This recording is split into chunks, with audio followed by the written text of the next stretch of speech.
Avant d'emprunter la voie de gauche pour dépasser, vous devez toujours vous assurer que celle-ci est libre. Le véhicule visible dans votre rétroviseur sur la voie de gauche ne vous permet pas de dépasser dans l'immédiat. Vous devez ralentir afin d'augmenter la distance de sécurité qui vous sépare du véhicule précédent. Cette distance doit être égale à 2 secondes minimum, ce qui correspond à 2 traits de la bande d'arrêt d'urgence. Réponse B et C. Question 2. Pour aller à Strasbourg, je suis bien placé. Oui? Réponse A. Non. Réponse B. Je peux dépasser par la droite. Oui. Réponse C. Non. Réponse D.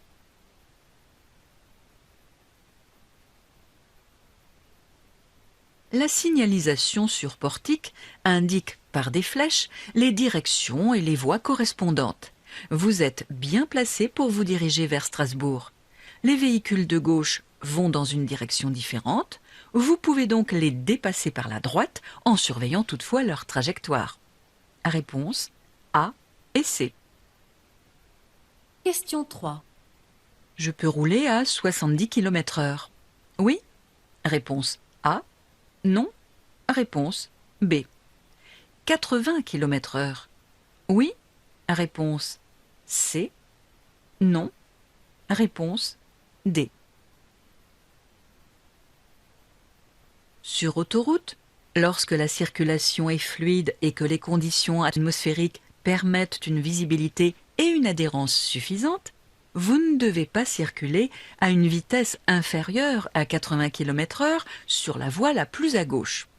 En roulant à une vitesse trop lente dans cette situation, vous risqueriez de perturber la fluidité du trafic et de surprendre des véhicules plus rapides. Réponse B et C. Question 4.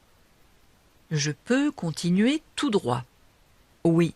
Réponse A. Non. Réponse B. Je dois tourner à droite. Oui. Réponse C. Non. Réponse D.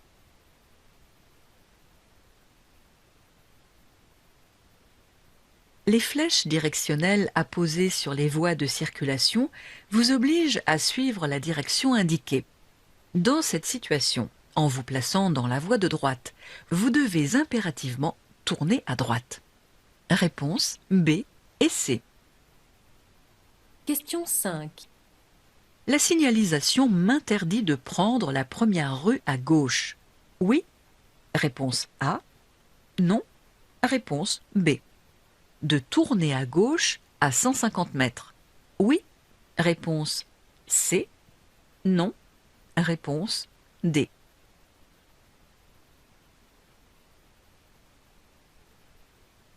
Les panneaux d'interdiction sont des panneaux de position. Ils prennent effet au signal et non à 150 mètres ou 50 mètres en agglomération comme pour les panneaux de danger. Dans cette situation, vous ne pouvez pas tourner à gauche dans cette rue en raison du manque de visibilité dans le virage. Cette interdiction est également signalée par la ligne continue. Réponse A et D. Question 6. Je peux stationner avant la voiture bleue. Oui. Réponse A. Non. Réponse B.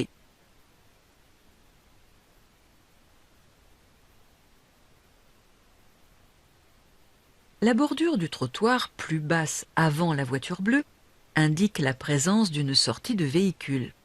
Outre la gêne occasionnée aux véhicules qui voudraient sortir ou entrer, un tel stationnement gênant est puni d'une amende de 35 € et d'une possible mise en fourrière de votre véhicule.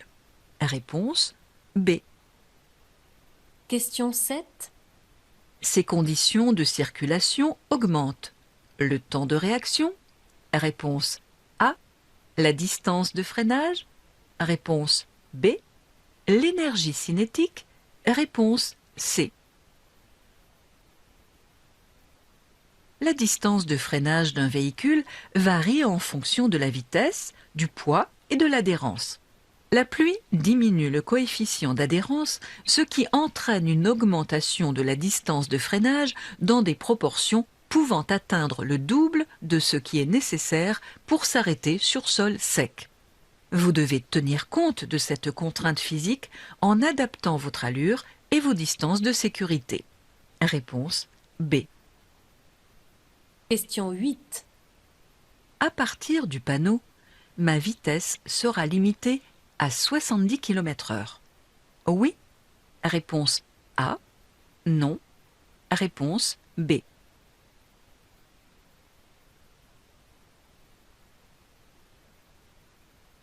Le panneau de prescription est complété par un panonceau précisant que la limitation de vitesse à 70 km/h ne concerne que la voie de décélération à droite.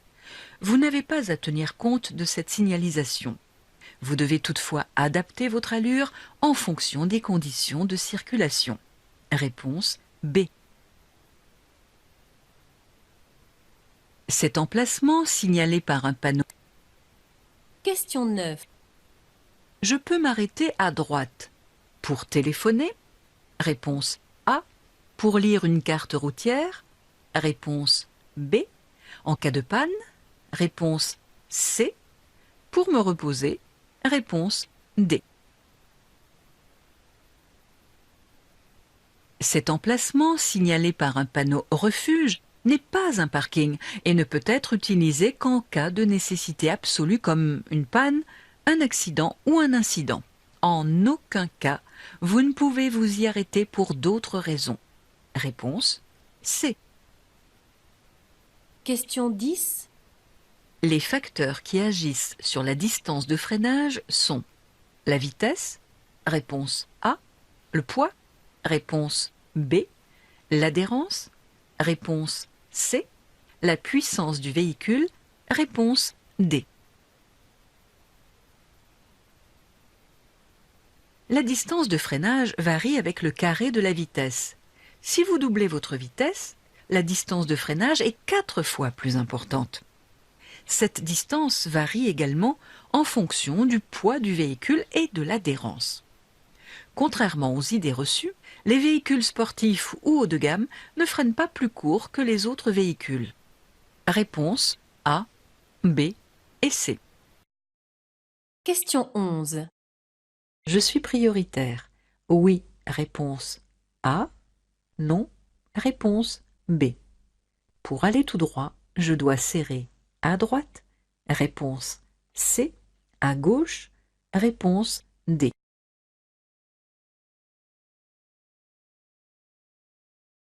Lorsque vous abordez un carrefour à sens giratoire, vous n'êtes pas prioritaire car vous devez céder le passage aux véhicules arrivant de gauche. Pour aller à droite ou en face, vous devez maintenir votre véhicule le plus près du bord droit. Serrer l'intérieur du rond-point n'est autorisé que si vous souhaitez suivre une direction sur la gauche. Réponse B et C. Question 12. Je devrais rouler à 50 km/h. Oui, réponse A. Non, réponse B. Je circule sur une route nationale. Réponse C. Départementale. Réponse D.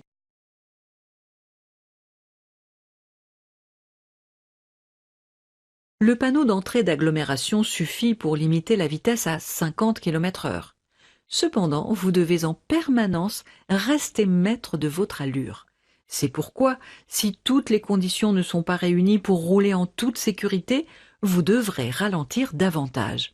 Le cartouche à fond jaune, situé au-dessus du panneau d'entrée en agglomération, vous indique que vous circulez sur la route départementale 9. Réponse B et D. Question 13. Cette limitation de vitesse me concerne si je vais en direction de Lyon. Oui, réponse A. Non, réponse B. Je dois ralentir. Oui, réponse C. Non, réponse D. La limitation de vitesse à 70 km/h s'adresse uniquement aux usagers circulant dans la voie de décélération. Continuant vers Lyon, cette limitation ne vous concerne pas. Par conséquent, vous n'êtes pas tenu de ralentir. Réponse B et D. Question 14. Je reste sur la voie de gauche. Oui. Réponse A. Non. Réponse B. Je reviens à droite dès maintenant. Oui. Réponse C. Non. Réponse D.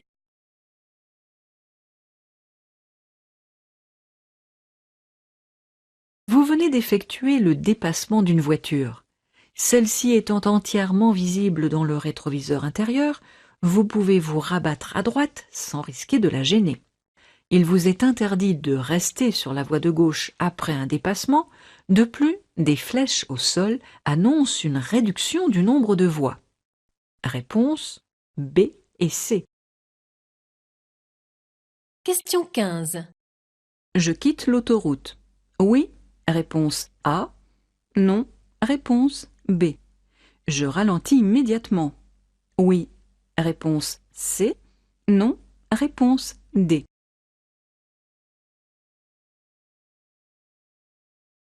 Vous entrez sur une aire de repos appartenant au domaine autoroutier. Par conséquent, vous ne quittez pas l'autoroute. La limitation de vitesse prend effet dès le panneau. Vous devez donc ralentir immédiatement. Réponse B et C. Question 16. Je peux allumer mes feux de route? Réponse A. Mes feux avant de brouillard? Réponse B. Mes feux de détresse? Réponse C. Mes feux arrière de brouillard? Réponse D. En cas de forte pluie, vous pouvez faire usage de vos feux avant de brouillard pour compléter ou pour remplacer les feux de croisement. Vous serez ainsi mieux vu par les autres conducteurs, surtout dans ces conditions où les véhicules soulèvent d'importantes gerbes d'eau, réduisant dangereusement la visibilité. L'usage des feux arrière de brouillard en cas de pluie n'est pas autorisé car l'intensité trop forte des ampoules entraînera des risques d'éblouissement. Réponse B. Question 17. Je ralentis dès maintenant. Oui. Réponse A. Non. Réponse B. Je place le pied face au frein. Oui. Réponse C. Non. Réponse D. Vous êtes encore relativement loin du virage, mais les balises cerclées de rouge positionnent une intersection sans visibilité. Bien qu'ayant la priorité, vous devez ralentir pour prévoir un éventuel danger. En règle générale, vous devez toujours adapter votre allure en fonction des situations et ralentir à l'approche des intersections en plaçant le pied face au frein, ce qui vous permet de diminuer votre temps de réaction. Réponse A et C. Question 18. Pour prendre la prochaine sortie, je dois changer de voie. Oui? Réponse A. Non. Réponse B. Je ralentis. Oui? Réponse C. Non. Réponse D. Sur autoroute ou sur les routes à chaussées séparées, les sorties sont précédées par une voie de décélération permettant de sortir sans perturber le trafic. Les panneaux vous indiquent que vous vous trouvez à 600 mètres de la sortie. Il est donc trop tôt pour ralentir. Vous ne devez pas non plus emprunter la voie de droite, qui est une bande d'arrêt d'urgence sur laquelle la circulation ou l'arrêt sont interdits, en dehors des cas de force majeure, panne ou accident. Réponse B et D. Question 19. Ma vitesse est limitée à 50 km/h. À partir des panneaux? Réponse A. À 150 mètres? Réponse B. Avant les panneaux? Réponse C.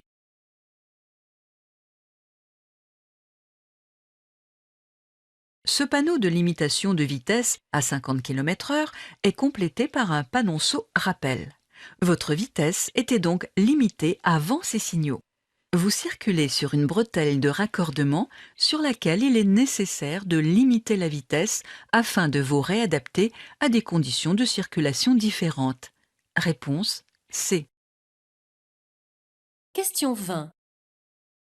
Pour éliminer 1 gramme d'alcool dans le sang, il me faudra environ 1 heure. Réponse A. 2 heures. Réponse B. 5 heures. Réponse C. 7 heures. Réponse D.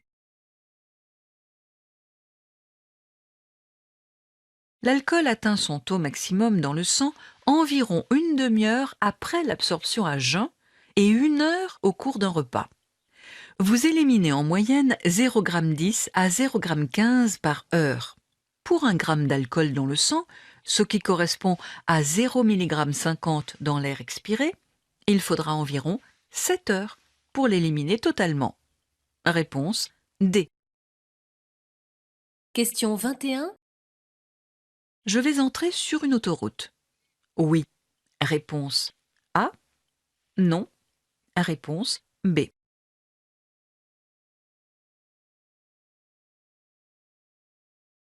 Ce panneau vous indique la fin d'une section autoroutière.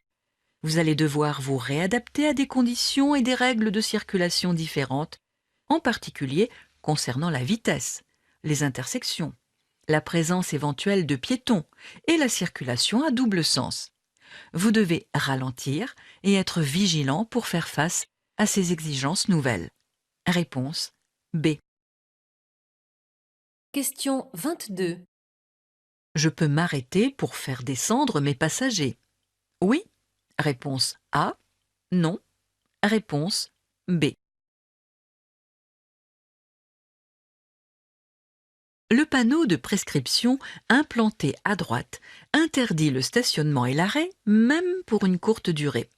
Ce panneau est implanté sur des axes où l'arrêt peut perturber la circulation. Un arrêt gênant est sanctionné par une amende de 35 €. Réponse B. Question 23. Je ralentis. Oui. Réponse A. Non. Réponse B. Je conserve mon allure. Oui. Réponse C. Non. Réponse D. Ce véhicule de transport en commun masque une partie de la chaussée d'où pourraient surgir des piétons. Vous devez ralentir suffisamment et vous préparer à vous arrêter en cas de besoin. De nombreux accidents de piétons sont dus à une vitesse trop élevée des véhicules ou une absence de prise en compte des zones de non-visibilité. Réponse A et D. Question 24. Pour continuer tout droit, je suis bien placé. Oui. Réponse A. Non. Réponse B. Je me place dans la voie de droite. Oui. Réponse C. Non. Réponse D. Vous devez respecter les directions données par les flèches au sol. Dans cette situation, la voie de droite est délimitée par une ligne continue.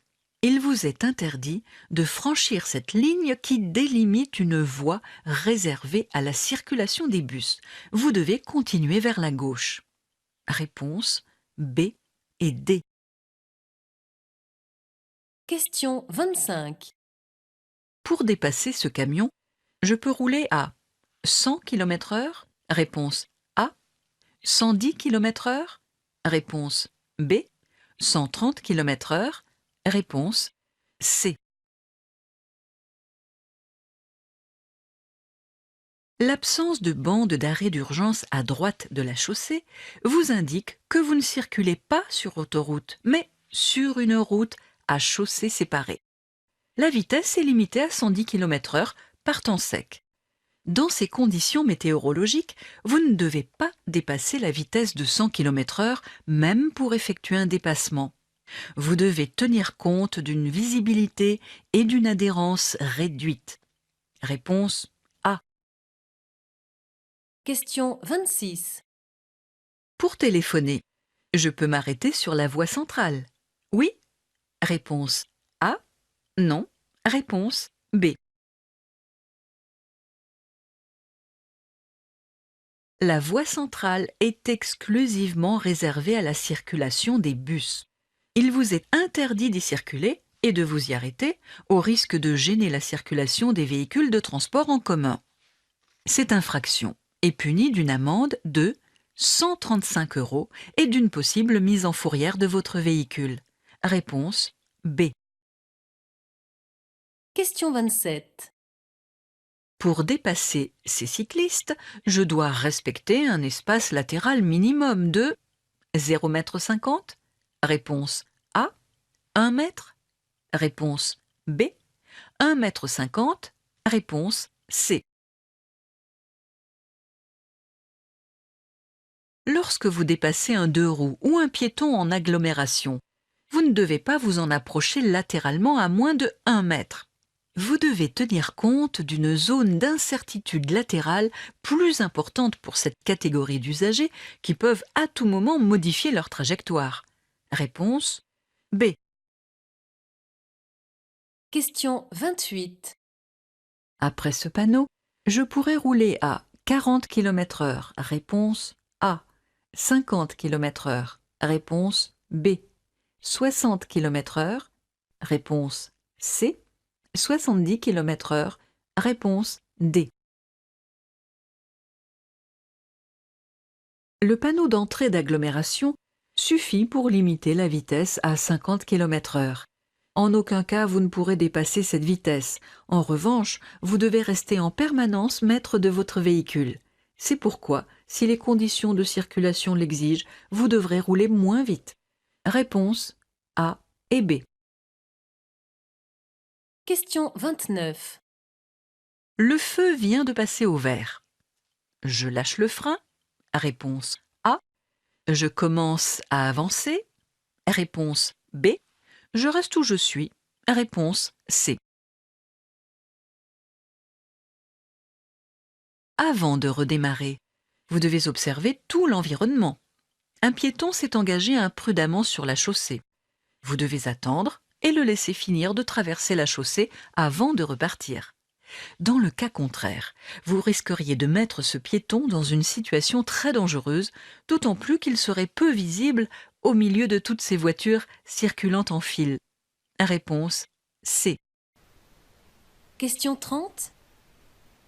Les niches de sécurité protègent de la toxicité des fumées. Oui. Réponse A. Non. Réponse B. Les niches de sécurité sont mises à disposition des conducteurs pour signaler un incident et obtenir des informations sur les comportements à adopter. Elles ne protègent pas de la toxicité des fumées. Réponse. Question 31. Je peux rouler à plus de 50 km/h. Oui. Réponse A. Non. Réponse B. Je ralentis. Oui. Réponse C. Non. Réponse D. Les panneaux de localisation implantés à droite indiquent que vous sortez de Montpellier, mais vous entrez dans une nouvelle agglomération, Castelnau-le-Lez. Non seulement votre vitesse est toujours limitée à 50 km/h, mais vous devez aussi tenir compte des panneaux de danger vous annonçant des travaux. Vous devez donc ralentir en traversant ce chantier. Réponse B et C. Question 32. En prenant la prochaine sortie, je pourrais me restaurer. Réponse A. Avoir des informations touristiques. Réponse B. Dormir à l'hôtel. Réponse C. Faire le plein de carburant. Réponse D. En empruntant la prochaine sortie, vous pourrez bénéficier des installations indiquées sur les panneaux de droite. Il s'agit d'un hôtel et d'un restaurant. Les postes de ravitaillement en carburant et les informations touristiques sont indiqués par ces panneaux. Réponse A et C. Question 33. À droite, le stationnement est en créneau. Réponse A. En épi. Réponse B. Je dois payer? Réponse C. Mettre un disque de stationnement? Réponse D. Lorsque les véhicules sont placés en oblique par rapport à l'axe de la chaussée, on dit qu'ils sont stationnés en épi. Le rangement en créneau concerne le stationnement le long des trottoirs. Dans cette situation, le panneau est complété du symbole stationnement payant. Vous devez vous rendre à l'horodateur pour vous acquitter d'une taxe de stationnement. Réponse B et C. Question 34. Je me prépare à céder le passage. Oui. Réponse A. Non. Réponse B. Un contrôle des rétroviseurs suffit. Oui. Réponse C. Non. Réponse D. La ligne transversale discontinue indique l'obligation de céder le passage aux conducteurs circulant sur les autres voies. Vous ne pourrez vous engager qu'après avoir contrôlé en vision directe l'absence de véhicule. L'angle formé par la jonction des deux chaussées provoque une grande zone de non-visibilité. Pour contrôler cet angle mort, il sera nécessaire de tourner la tête. Réponse A et D. Question 35. Je me prépare à céder le passage à droite. Oui. Réponse A. Non. Réponse B. Je cède le passage aux piétons. Oui. Réponse C. Non. Réponse D. Lorsque les feux tricolores ne fonctionnent pas, vous devez respecter la règle de priorité à droite en l'absence de panneaux complémentaires. Vous devez également céder le passage à ce piéton qui ne dispose plus du feu autorisant la traversée des piétons. Réponse A et C. Question 36. Je circule sur autoroute. Oui. Réponse A. Non. Réponse B. Pour aller en direction de Belfort, je me place à gauche. Oui. Réponse C. Non. Réponse D. Sur autoroute, les directions sont indiquées sur des panneaux à fond bleu. De plus, les autoroutes sont toujours équipées d'une bande d'arrêt d'urgence à droite de la chaussée. Dans cette situation, vous circulez sur une route à chaussée séparée. Sur le panneau, la flèche double vous indique que vous disposez de 2 voies pour aller en direction de Belfort. Il est donc inutile de vous placer sur la voie de gauche. Réponse B et D. Question 37. Sur des véhicules neufs, les constructeurs doivent communiquer les émissions de gaz carbonique. Oui. Réponse A. Non. Réponse B. Les véhicules neufs doivent comporter sur leur point de vente une étiquette permettant à tout acheteur d'être informé sur les émissions de dioxyde de carbone du véhicule, principal gaz à effet de serre. Réponse A. Question 38. Je pourrais me ravitailler en carburant à 400 mètres. Oui. Réponse A. Non. Réponse B. À 27 km. Oui. Réponse C. Non. Réponse D. Ce panneau vous annonce une aire de Béziers-Mont-Blanc. Vous y trouverez tous les services indiqués sur les panneaux blancs. Les indications 27 km vous précisent la distance à accomplir pour retrouver ces mêmes services ultérieurement. Réponse A et C. Question 39. Pour tourner à gauche, je klaxonne. Réponse A. Je fais un appel lumineux. Réponse B. Je patiente. Réponse C. La flèche jaune clignotante vous autorise à passer sans attendre le feu vert. Mais l'usager qui vous précède continue tout droit. Il doit donc respecter le feu rouge. Vous devez faire preuve de patience et ne pas pousser cet usager à commettre une infraction qui pourrait avoir de graves conséquences. Réponse C. Question 40. Je peux m'arrêter à droite pour me reposer. Réponse A. Répondre au téléphone. Réponse B. Lire une carte routière. Réponse C. Demander du secours.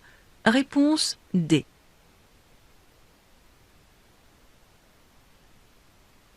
Cet emplacement a été aménagé exclusivement pour demander du secours en cas d'incident ou d'accident. Il vous est interdit de franchir une bande d'arrêt d'urgence pour tout autre motif. En cas de nécessité absolue, ce poste d'appel d'urgence vous mettra en relation avec les services de secours de l'autoroute. Réponse D.